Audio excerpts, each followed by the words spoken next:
And it was all led off by DJ LeMahieu and then obviously topped off by Aaron Judge in the first inning. And if you're going to start a legacy, that's the way you start a legacy if you're Garrett Cole. So everything is great in the Yankee world. They absolutely just tortured Shane Bieber, and Gleyber Torres showed up. And, of course, the decision to put Gardner out in left field paid dividends, too. So I would say that Aaron Boone pushed all the right buttons for game one of this marathon, hopefully playoff run for the New York Yankees, but it was really I mean, about as impressive as you could have asked for. I mean, if you're a Yankee fan, that's your team. That's the team that we saw go on that 10-0 run, and that's the team that basically dominated other teams' pitchers and was just slugging it all over the place. And pretty much every starter, I think, scored a run with the exception of the catcher Higashioka, but everybody else crossed the plate at some point in time. I think Hicks was the only starter without a hit.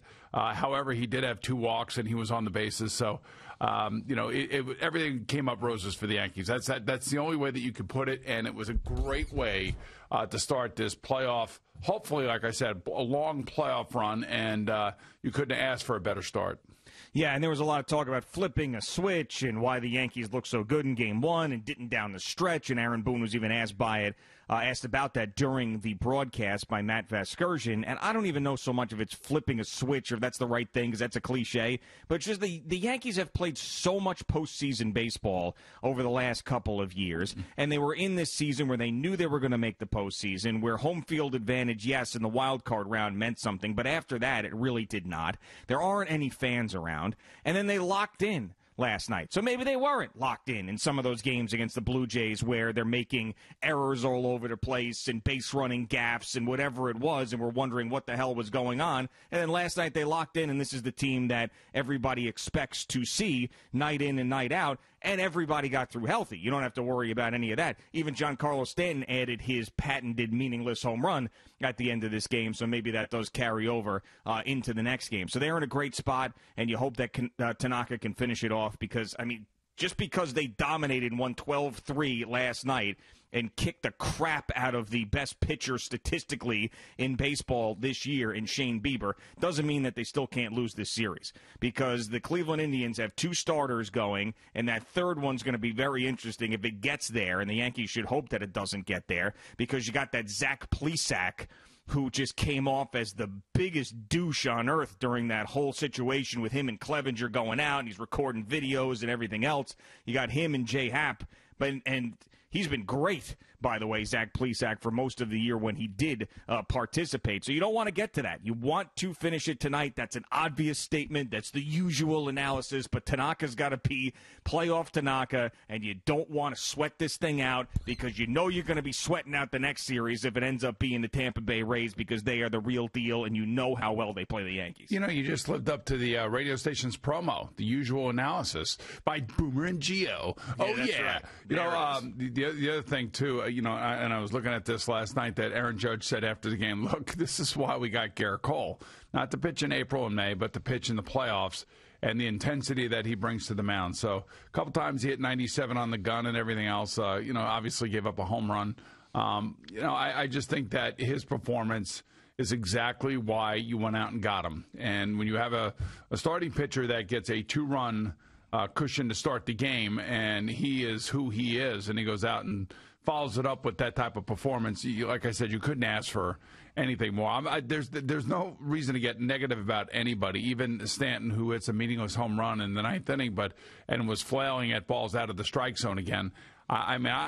You just got to hope that, maybe tonight that he's the guy that shows up early in the game and gets the key hit. So that's what has to happen. You want hits throughout the lineup.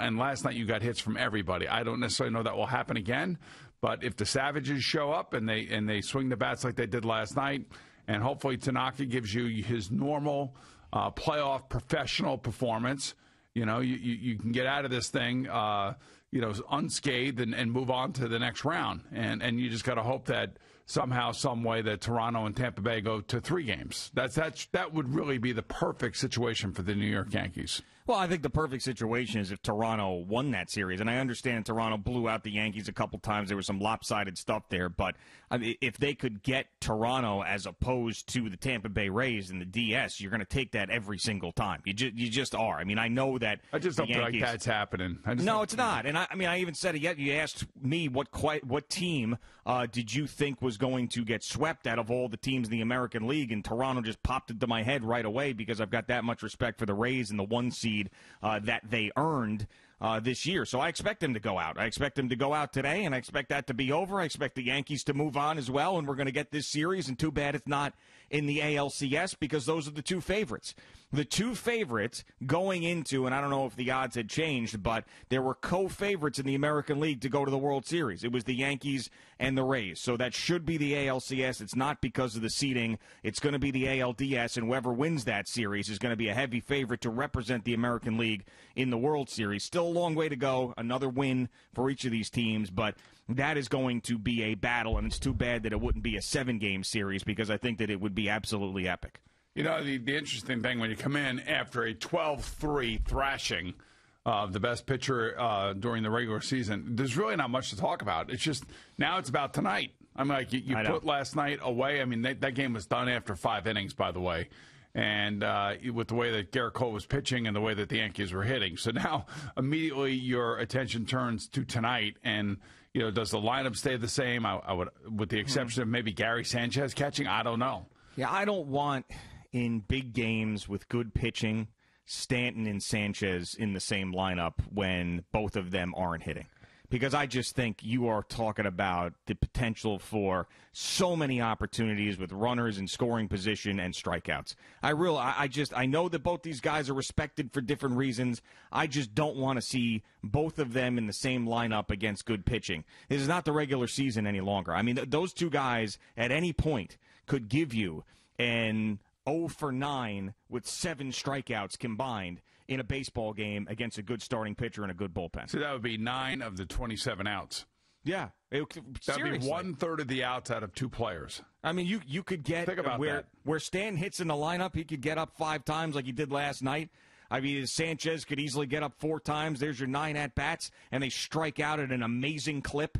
Yeah, I mean, I just don't want those. In Higashioka, he went 1 for 5 last night. He did strike out once, but I mean, I just feel like Gary Sanchez, the home run and the power that you get from him is not worth what the negative side is defensively and at the plate where he could go into a hole and give you a golden sombrero. It's just not worth it any longer. I kind of think we're going to see him tonight. Probably, but I think that that's a bad idea. Now, I wasn't one of the people that thought that the Clint Frazier thing was the worst idea in the world, and I really like Clint Frazier, but Brett Gardner as a lefty against Bieber, they had a ton of right-handed hitters there. I wasn't surprised with him being the veteran and the playoff performer, everything that he is, that he was in that lineup hitting 8th. That did not really make me upset last night. You know, seeing Gary Sanchez in this lineup also with a healthy Giancarlo Stanton who can, of course, go into his hole that he has gone in for many times where he's flailing at the balls and it's a breaking ball in the dirt and he's swinging on top of it, or it's a slider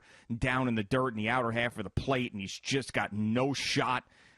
Those 2 guys in the same lineup against good pitching scare the hell out of me. And you also see they brought up Mike Ford. Yeah, well, yeah. You know, I was thinking last night, like, man, you know, what if they had Miguel Andujar on this roster, they might have won 20-2 last night, or 20-3. You're probably right. So, you know, it was kind of it wasn't, there was no intensity other than the intensity that Garrett Cole brought last night. And, of course, the Yankee hitters, you know, a couple times you could tell. I thought one of the key at-bats was when I believe he walked Gleyber Torres. And it was curveball after curveball after curveball after curveball. Because they were mashing his fastball. Right. I mean, he was so scared to throw a fastball at that point in the game.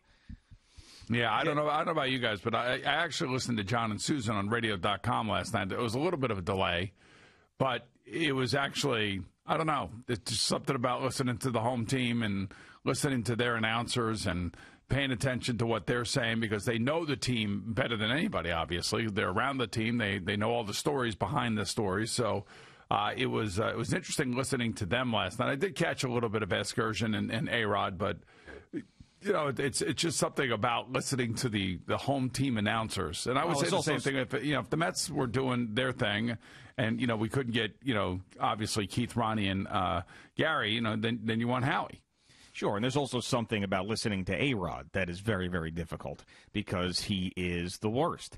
And even in the beginning of this, before the game even starts, he's sitting at the desk with Vasgersian. He uses the word dandy twice in 15 seconds. And he goes, "We've got a dandy, Matt."